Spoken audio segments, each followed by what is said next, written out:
am Lieutenant Navy Stephanie Bengal from Oakville, Ontario, and I am a Naval Warfare Officer serving on board HMCS Halifax. Naval Warfare Officers, or NWOs, sail all over the world in support of Canada's naval priorities, including multinational exercises and deployments, and sovereignty patrols here in Canadian waters. They're part of a high-performance team tasked with all aspects of the day-to-day running of the ship, from navigation and seamanship to above-water and underwater warfare, information management, and communications. Air threat warning is yellow. They're also in charge of the ship's boarding party and dive team. In all of these roles, they get the opportunity to sail the world, drive the ship or submarine, fire weapons, and work with other nations. When a Canadian Forces vessel is deployed, we'll take part in different activities such as anti-terrorism patrols or anti-piracy patrols.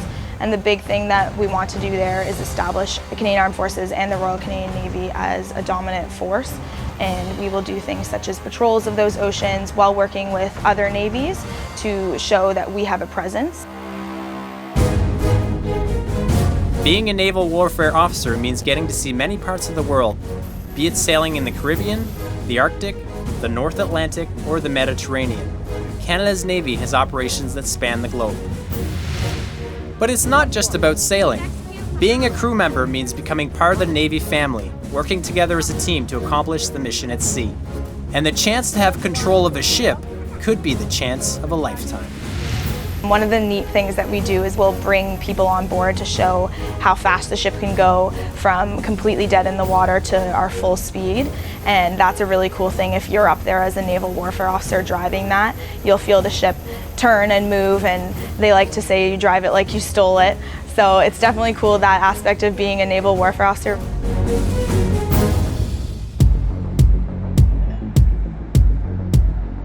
After completing their preliminary training, naval warfare officers are posted to an operational ship either in Halifax, Nova Scotia, or just outside Victoria, BC, where they spend the next 2 years.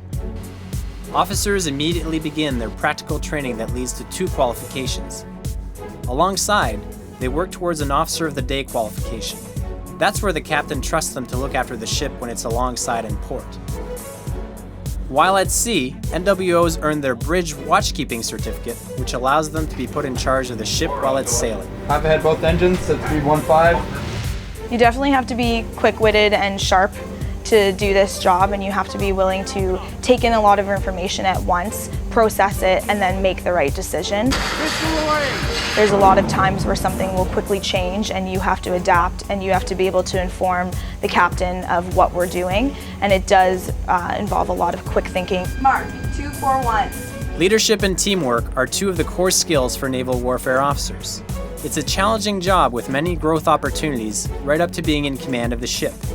In fact, all ship and submarine captains in the Royal Canadian Navy are naval warfare officers. It teaches you a lot about how to be strong in difficult situations. You face some high-tempo, high-stress situations where you have to learn to adapt and overcome.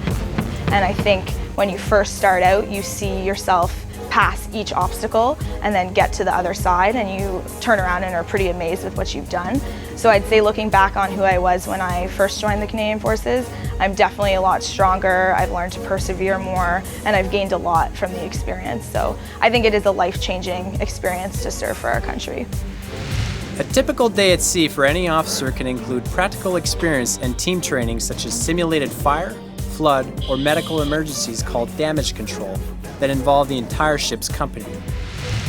When not on duty, naval warfare officers have time to exercise and relax with colleagues.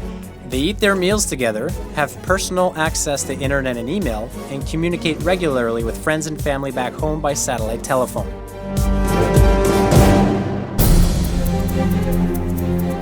I think there's a lot of pride in what we do, and I definitely feel that on a regular basis, whether I'm in or out of uniform.